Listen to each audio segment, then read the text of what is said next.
जहां लोग जिन्नों के किस्सों पर यकीन करते हैं। गांव के किनारे एक पुराना उजाड़ कुआं जिसे लोग जिन का कुआं कहते थे। गांव वालों का कहना था कि उस कुएं में एक जिन रहता है जो रात के समय बाहर आता है और जो भी उसे परेशान करता है उसे अपनी दुनिया में खींच लेता है। कहानी की शुरुआत एक दिन गांव में कॉलेज का एक लड़का रवि अपने दोस्तों के साथ आया। वे सभी शहर से थे और जिन जैसी बातों पर यकीन नहीं करते थे। गांव के लोगों ने उन्हें उस कुएं के पास न जाने की चेतावनी दी, लेकिन दोस्तों ने इसे एक मजाक समझा। रवि ने शर्त लगाई कि वह रात के समय कुएं के पास जाएगा और वहां से पानी निकाल कर लाएगा। रात होते ही रवि और उसके दो दोस्त टॉर्च लेकर कुएं के पास गए। वहां का माहौल बेहद डरावना था। चारों ओर सन्नाटा था और सिर्फ झिंगुरों की आवाज सुनाई दे रही थी। डरावनी घटना। जैसे ही रवि ने कुएं की बाल्टी रस्सी से बांधकर पानी निकालने के लिए अंदर डाली, एक अजीब सी आवाज आने लगी। आवाज ऐसी थी जैसे कोई अंदर से चिल्ला रहा हो। दोस्त डर गए और रवि से वापस चलने को कहा, लेकिन रवि हंसते हुए बोला, डरना बंद करो, कुछ नहीं होगा। तभी कुएं से अचानक काले धुएं का गुबार निकला और एक लंबा काला साया रवि के सामने खड़ा हो गया। उसकी लाल जलती हुई आंखें और वह गहरे डरावने स्वर में बोला, तुमने मेरी नींद में खलल डाली है, अब इसकी सजा मिलेगी। रवि और उसके दोस्त डर के मारे भागने लगे, लेकिन वे ज्यादा दूर नहीं जा पाए। जैसे ही उन्होंने कुएं के पास से भागने की कोशिश की, हवा में एक भयानक चीख गूंजने लगी।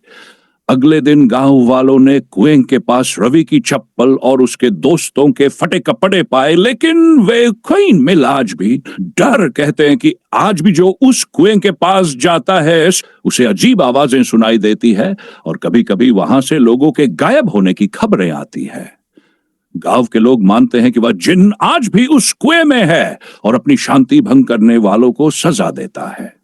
क्या आप भी इस तरह की जगहों पर जाने की हिम्मत करेंगे? उसके दोस्तों के गायब होने के बाद जिन के कुएं के पास जाना लगभग बंद कर दिया था। लेकिन गांव में आए इस हादसे के कुछ ही महीनों बाद एक और अजीब घटना घटी। नई शुरुआत। गांव के दूसरे छोर पर रहने वाले एक बुजुर्ग बाबा, जिन्हें सब फकीर बाबा कहते थे, ने दावा किया कि उन्होंने जिन को देखा है और वे जानते हैं कि उसे शांत कैसे किया जा सकता है। बाबा ने कहा, जिन को तंग मत करो, वह सिर्फ उन पर गुस्सा करता है जो उसकी दुनिया में दखल देते हैं। लेकिन अगर हम उसे सही तरीके से मनाएं तो वह गांव को कोई नुकसान नहीं पहुंचाएगा। गांव के कुछ युवा जो इस रहस्य से पर्दा उठाना चाहते थे ने बाबा से मदद मांगी। बाबा ने उन्हें बताया कि जिन को शांत करने के लिए एक खास अनुष्ठान करना होगा। अनुष्ठान की रात। अनुष्ठान की तैयारी रात को कुएं के पास हुई। बाबा ने गांव के कुछ साहसी लोगों को बुलाया और एक घेरा बनाकर मंत्रोच्चारण शुरू किया। उन्होंने एक कटोरी में चमेली का तेल, गुलाब की पंखुड़ियां और कुछ दुर्लभ जड़ी बूटियां रखी। जैसे ही मंत्र शुरू हुआ, अचानक कुएं से एक बार फिर वही काला धुआं निकलने लगा। धुएं के साथ वह भयानक साया प्रकट हुआ।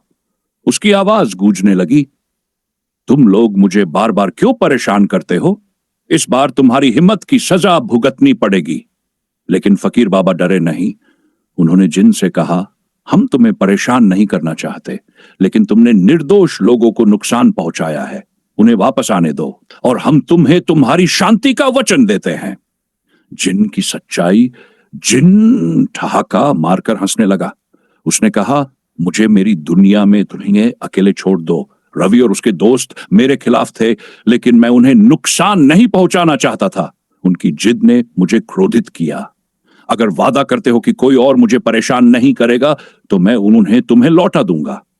बाबा ने वादा किया और जिन ने काले धुएं के बीच से रवि और उसके दोस्तों को वापस प्रकट किया। वे थके हुए, डरे हुए, लेकिन जीवित थे। अंतिम चेतावनी। जिन ने बाबा से कहा, अगर कोई दोबारा यहां आया तो मैं उसे माफ नहीं करूंगा। मैं इस कुएं का रक्षक हूं। यह मेरी दुनिया का द्वार है। मुझे परेशान न करो। उस दिन के बाद गांव वालों ने कुएं के पास जाना हमेशा के लिए छोड़ दिया।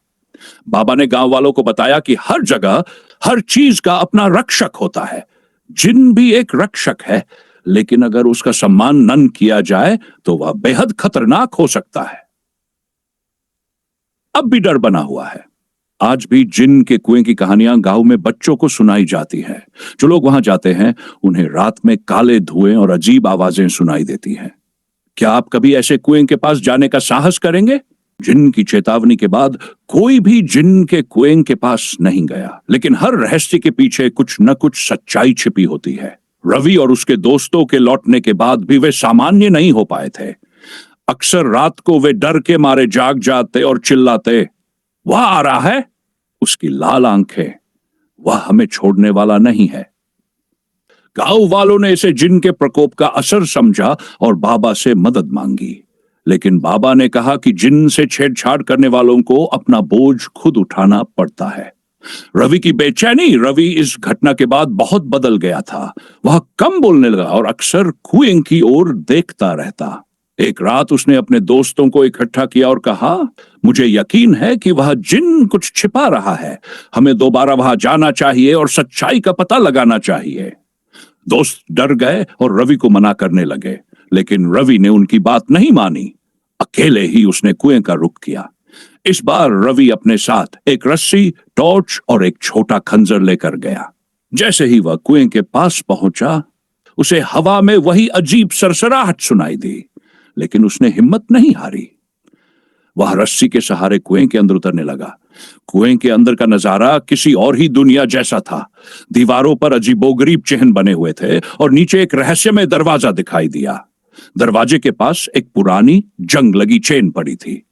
दरवाजे के पीछे की दुनिया। रवि ने दरवाजा खोला और पाया कि वह एक गुफा में पहुंच गया है। गुफा के अंदर एक विशाल हॉल था, जहां चारों ओर काले धुएं के बादल तैर रहे थे। गुफा के केंद्र में एक पत्थर की वेदी थी, जिस पर एक चमचमाती लाल रोशनी फैली हुई थी। अचानक जिन प्रकट हुआ। इस बार वह और भी भयावह लग रहा था। मैंने तुम्हें चेतावनी दी थी, अब तुमने मेरे संसार में कदम रख दिया है। तुम्हारा यहां से बचना नामुमकिन है। जिन की कहानी। रवि डर के मारे कांपने लगा, लेकिन उसने हिम्मत करके पूछा, तुम कौन हो और ये जगह क्या है? जिन हंसने लगा और बोला, मैं इस दुनिया और तुम्हारी दुनिया के बीच का रक्षक हूं। यह कुआं सिर्फ एक साधारण कुआं नहीं है, यह मेरी दुनिया का द्वार है। जो इसे पार करने की कोशिश करता है उसे मैं सजा देता हूं। रवि ने कहा, अगर तुम रक्षक हो तो लोगों को नुकसान क्यों पहुंचाते हो? जिन का स्वर अचानक गंभीर हो गया। उसने कहा, मैंने लोगों को कभी नुकसान नहीं पहुंचाया। जो मुझे परेशान करता है उसे उसकी गलती का परिणाम भुगतना पड़ता है। लेकिन अब तुमने मेरी दुनिया में कदम रखकर एक बड़ी गलती कर दी है। जिन्नन का निर्णय। जिन ने रवि को गुफा में कैद करने की कोशिश की, लेकिन तभी रवि को कुछ याद आया। वह बाबा द्वारा सिखाए गए एक मंत्र को दोहराने लगा। मंत्र सुनते ही जिन चिल्लाने लगा और लाल धुएं में बदलकर गायब हो गया। कुएं का अंत। रवि जैसे तैसे कुएं से बाहर निकलने में सफल रहा, लेकिन उस घटना के बाद कुआं रहस्यमय तरीके से ढह गया। गांव वालों का मानना है कि रवि ने जिन को हमेशा के लिए कैद कर दिया। सच या झूठ? रवि आज भी अपनी उस रात की कहानी सुनाता है, लेकिन गांव वालों में इस बात को लेकर डर बना हुआ है कि क्या जिन सच में खत्म हो गया या वह किसी और रूप में लौटेगा। क्या जिन का डर वाकई खत्म हो गया है या वह अब भी किसी नए शिकार की तलाश में है?